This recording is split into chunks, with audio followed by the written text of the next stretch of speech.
Olá amigos, bem-vindos ao canal Fala Sério Pastor. É bom ter vocês aqui. Hoje nós vamos falar de um assunto bem interessante, ao mesmo tempo polêmico também. Nós estamos vivenciando nos últimos dias, parece que uma enxurrada de ataques à palavra de Deus. O inimigo tem vindo com força para tentar destruir as nossas crianças, para tentar destruir a família e... Enfim, nós vamos falar sobre isso hoje. Se você gostar do conteúdo desse vídeo, compartilhe com seus amigos e vamos ao vídeo. Eu espero que seja útil para você.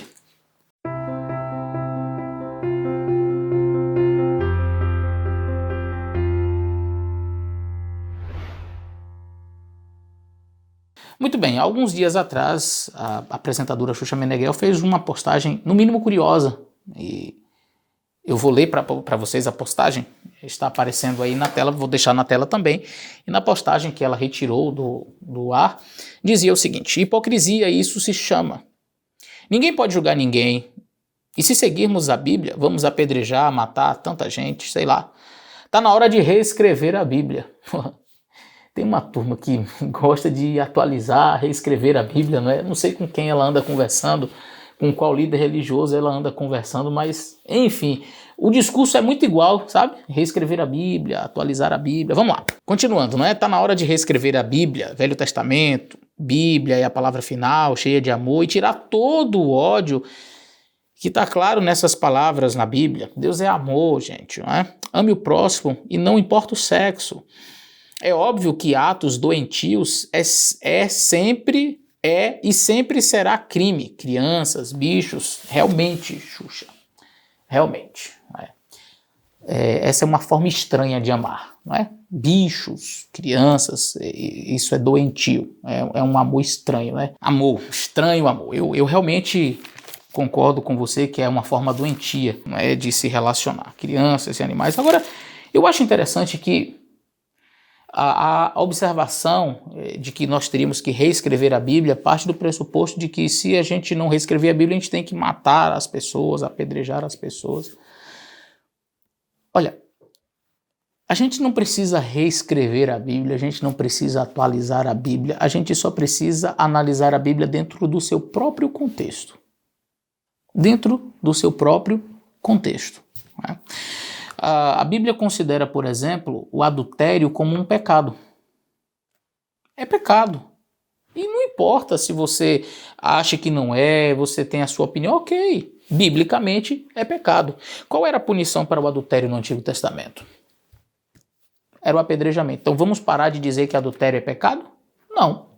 Nós não vamos parar de dizer que é pecado. Conquanto nós não apedrejemos mais em face das circunstâncias da sociedade que nos encontramos, e não é necessário reescrever a Bíblia, apenas lê-la dentro, como disse, do seu contexto, a gente vai considerar sempre pecado aquilo que a Bíblia diz que é pecado. Agora, dentro desse próprio contexto aí, que claramente a gente percebe, né, uma tentativa, novamente, dizer, olha, não é pecado. Se a Bíblia condena, por exemplo, a relação homoafetiva, isso deve ser reescrito, porque senão a gente teria que matar as pessoas. Não, você não tem que matar. Como já disse, você não precisa matar um adúltero. Mas isso não faz com que o adultério não seja pecado. Dentro desse contexto, Levítico, por exemplo, capítulo 20, fala, aqui diz assim, no capítulo 20, o verso 10, também o homem que adulterar com a mulher do outro, havendo adulterado com a mulher do seu próximo, certamente morrerá o adúltero e a adúltera. A gente não mata, como disse, o adúltero nem a adúltera, entretanto não deixa de ser pecado. Verso 11, e o homem que se deitar com a mulher de seu pai, descobriu a nudez de seu pai, ambos certamente morrerão. Bom, aqui está falando de uma relação incestuosa. Também a Bíblia condena e a gente não mata ninguém por causa disso, mas não deixa de ser pecado. Semelhantemente, verso 12, quando um homem se deitar com a sua nora, ambos certamente morrerão, fizeram confusão. É seu sangue, e o seu sangue será sobre eles. Verso 13, quando um homem se deitar com outro homem, como se fosse uma mulher, ambos fizeram abominação, certamente morrerão, e o seu sangue é sobre eles. Não deixa de ser pecado, nós não matamos. Vamos continuar, verso 14, quando um homem tomar uma mulher e a sua mãe, maldade é, e ele e elas queimarão com fogo, para que não haja maldade no meio de vós. Verso 15, quando um homem se deitar com um animal, certamente morrerá, matarás também o animal. E aí, se você continuar lendo, você vai ver que não deveria descobrir a nudez da sua irmã. Por exemplo, verso 17, quando o homem tomar a sua irmã, filha de seu pai ou de sua mãe, e ele a vira sua nudez, e ela vira a sua, torpeza é, portanto serão extirpados os olhos dos filhos do seu povo. Descobrir a nudez da sua irmã aqui no sentido sexual, não é? Então, o capítulo 20 do livro de Levítico é um capítulo normativo, onde ele vai traçando diversos pecados sexuais que Deus abominava, que Deus não permitia, e boa parte deles com pena capital, e nós não praticamos a pena capital. Entretanto, esses pecados não deixam de ser pecados porque a consequência não é mais necessária ser executada da forma como era naqueles tempos. Então, assim, o que há uma confusão muito grande que as pessoas fazem é ato versus consequência. Então o indivíduo diz assim, olha, se você não mata mais, então não tem problema fazer. Então, ou você reescreve a Bíblia, e aí o reescrever a Bíblia é vamos tirar certos que a gente não considera mais pecado. Não, peraí. A Bíblia ela foi escrita, naquele contexto havia pena capital estabelecida pelo próprio Deus, e dentro de todos esses pecados que Deus estabeleceu, nenhum deles hoje nós praticamos a pena capital, não, pelo menos não no Brasil, aqui mais no Ocidente, não é? Então veja, dentro deste assunto, como eu falava, a confusão que existe é consequência versus o ato pecaminoso. Todos esses aqui, descobrir a nudez do pai, descobrir a nudez da nora, a da irmã, deitar-se com outro homem, deitar-se com a mulher que não é sua, tudo isso, deitar-se com o animal, todos esses eram pecados passíveis de morte. E eles continuam sendo pecados. Nós não vamos executar as pessoas, mas isso não deixou de ser pecado. Tá? Então não precisa reescrever a Bíblia é clara. E, mas o Novo Testamento está lá também, Romanos fala, Coríntios também fala da mesma questão. Não é? Então a gente não tem que escrever a Bíblia coisa nenhuma. Mas sabe o que me assusta? Que ao passo em que a gente vê uma frente muito forte, dizendo assim, não, tem que reescrever a Bíblia, atualizar a Bíblia, esse aí é um discurso de ódio, não é? Você dizer que certas coisas são pecaminosas, que são pecado aos olhos de Deus, você vai fazer com que a pessoa ela se sinta oprimida, ela se sinta mal. Ora, eu nunca vou deixar de dizer, por exemplo, que o adultério é pecado, e se o indivíduo ele larga a esposa dele, está vivendo com a mulher do seu próximo, sabe, a Bíblia não está querendo saber se você se sente ofendido, se você está para baixo porque você está vivendo com a mulher do seu próximo. A Bíblia vai dizer que é pecado e acabou. E o que você vai fazer em relação a isso? Bom, você pode ficar de mimimi e chorando por aí. Ai, eu estou me sentindo magoado, eu estou me sentindo ofendido, porque lá na igreja disse que viver em adultério é pecado. Ou você pode se arrepender do seu pecado e dizer, Senhor, eu vou abandonar o meu pecado. É simples assim, entende? Então veja, partindo para outras questões aqui, o indivíduo, por exemplo, que quer ficar com a sua nora, a Bíblia diz que é pecado. Mas o pastor falou lá da frente da igreja que é pecado. Bom, se fosse nos dias de Israel, teria uma pena. Hoje nós não temos a pena capital, mas eu não vou ter que dizer para você que você está em pecado. Então eu vou deixar de ir na igreja, me sinto oprimido, esta igreja me oprime. Amigo, a palavra de Deus ela é clara. Você tem duas opções, ou você opta por dizer assim, Senhor, realmente eu estou no erro, me arrependo e abandono o pecado, ou você continua na prática do pecado e você vai se acertar com Deus no fim da história. Quando Jesus Cristo voltar, ele vai ter um acerto de conta com todo mundo. O mesmo vale para o verso 13, também quando um homem se deitar com outro homem como se fosse uma mulher, ambos fizeram abominação.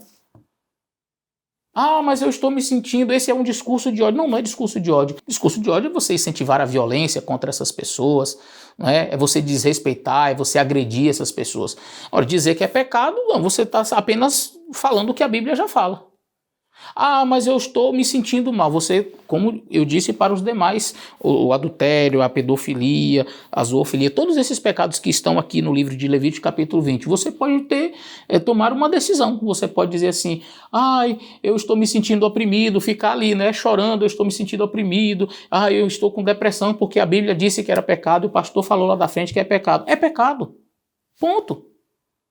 Agora você pode ter uma outra postura e dizer, Senhor, me ajude a vencer esse pecado. Eu não posso ter um discurso diferente do que a palavra de Deus diz. Eu não posso ter um discurso que vá contrário ao que a palavra de Deus diz.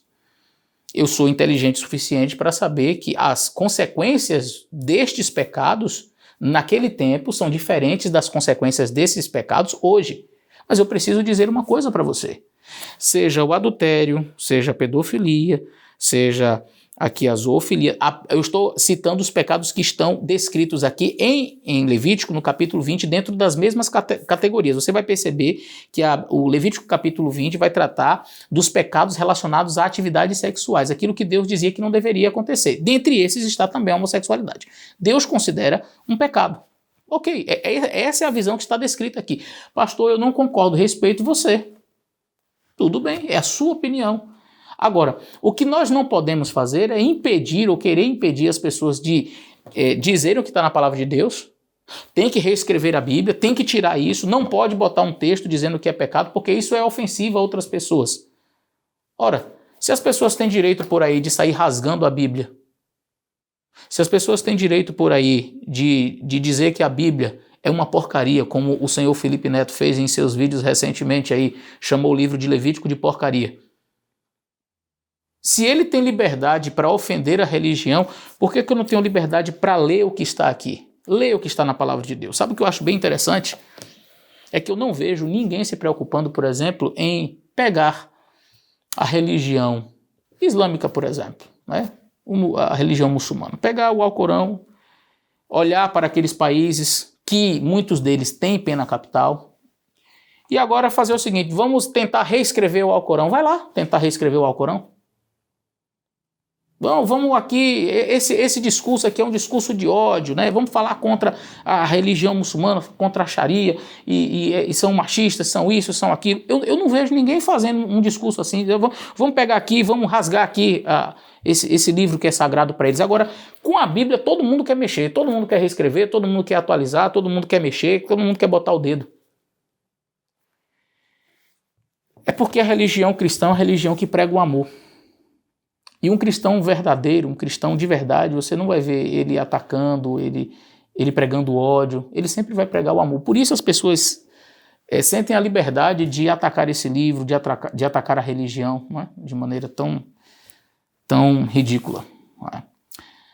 Bom, ao mesmo tempo que isso tem acontecido, ao mesmo tempo que a palavra de Deus tem sido atacada, aqui nos Estados Unidos, por exemplo, nós estamos enfrentando um fenômeno bem interessante. Em Boston, aqui perto de onde eu moro. Eu vou mostrar as imagens para vocês e vou ler para vocês, e aí vocês vão acompanhar do que eu estou falando. Satanistas, eles criam um curso infantil para contrapor o ensino cristão em escolas dos Estados Unidos. Isso, como disse, aqui perto em Boston. Distrito Escolar dos Estados Unidos permite evento com satanistas e pais se revoltam. Já tiraram Deus das escolas, agora vão deixar Satanás entrar. É uma loucura, reclamou uma moradora local. Não é? Olha outro aqui, o El País, o que diz. A inesperada ascensão do templo satânico nos Estados Unidos. O governo do país outorga a essa organização o mesmo status fiscal das instituições beneficentes e das igrejas. Corte dos Estados Unidos justifica um pedido satânico. O templo satânico, com sede em Massachusetts, nos Estados Unidos, quer hastear a sua bandeira em um dos mastros na frente da prefeitura de Boston, de 23 a 29 de julho, quando celebra aí essa semana satânica, não é? A escola nos Estados Unidos oferece clube satânico para as crianças. Percebe como o inimigo ele sempre quer mexer com os pequenos? Se é para pregar ideologia de gênero, vamos botar na escola para falar com os pequenos. Se é para pregar o satanismo, ele parece que tem uma apreciação, sabe, com os pequenos. A escola da Pensilvânia é forçada a permitir que o templo satânico se reúna nas dependências da escola. O After School Satan Club é um clube de Satã, né? Depois da escola, depois do expediente normal da escola, quem quiser ficar vai ter um momento aqui. Tá? Foi criado por um pai que queria um clube religioso não cristão que fosse seguro, inclusive para os seus filhos não cristãos. E aí você tem a foto, não é? Educação com Satanás. E aí você tem a frase aí, Hey kids, let's have fun at After School Satan Club. É essa propaganda, né, do da reunião, depois do expediente normal de aulas, vai ter essa reunião aí para quem quiser participar, as crianças que quiserem participar. E aí tem até o Logan aqui, o Satanic Temple, The Satanic Temple, o templo satânico. Depois ali da aula, tem este momento com as crianças. Estamos vivendo na iminência da volta de Cristo. A gente vai ver cada vez mais, um ataque à palavra de Deus e o inimigo entrando cada vez mais, tentando destruir as nossas famílias, principalmente as nossas crianças. Bom, em uma das reuniões deste templo satânico, uma das líderes pegou uma Bíblia e resolveu rasgar a Bíblia porque, de acordo com ela, é um símbolo de opressão. E olha aí o vídeo.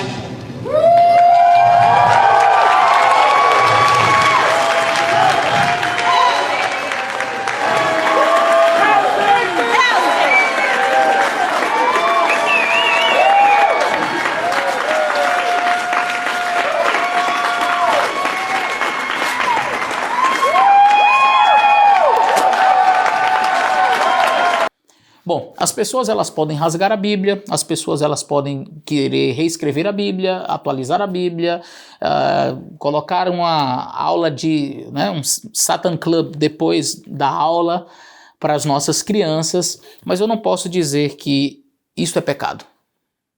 Eu quase não posso mais dizer que adultério é pecado. Eu quase não posso mais dizer que aquilo que está em Levítico capítulo 20 é pecado, porque se você diz, você está oprimindo as pessoas, está incentivando a violência. Não, ninguém está incentivando violência alguma. Eu quero ter a liberdade ainda de pregar sobre esse livro. Eu quero ter a liberdade de falar de Deus. Pois é, queridos, Jesus Cristo está voltando. E já era profético. Ele já tinha dito lá em Mateus, no capítulo 5, que por causa dele, bem-aventurados sois quando por minha causa vos injuriardes e mentindo disserem todo mal contra vós. Ele está pregando um discurso de ódio, ele está falando coisas que vai trazer a morte de pessoas. Não, o cristianismo puro e verdadeiro sempre prega o amor. Nós devemos amar todas as pessoas. Pastor, isso inclui até esses satanistas, devemos não somente amar, como orar por eles. Pastor, isso inclui o adúltero, devemos orar por eles e amá-los. Pastor, isso inclui o homossexual, devemos amar e orar por eles. Todo cristão verdadeiro vai pregar isso. Mas você dizer que é pecado não é discurso de ódio, não. É que hoje, se você não concorda com qualquer pauta, já é transformado em discurso de ódio. Você está incentivando a violência. Não, ninguém está incentivando a violência. Eu incentivo a oração. Mas eu quero ter a liberdade de dizer que isso é pecado. Eu quero ter a liberdade de dizer que pedofilia é pecado, que zoofilia é pecado, que adultério é pecado, que, tudo que está escrito ali em Levítico e Deus diz que é pecado, é pecado. Eu quero ter a liberdade de dizer que é pecado, amando essas pessoas e orando por essas pessoas. Isso não é discurso de ódio. Espero que tenha ficado claro para você. Que Deus te abençoe. Um grande abraço e até o nosso próximo vídeo.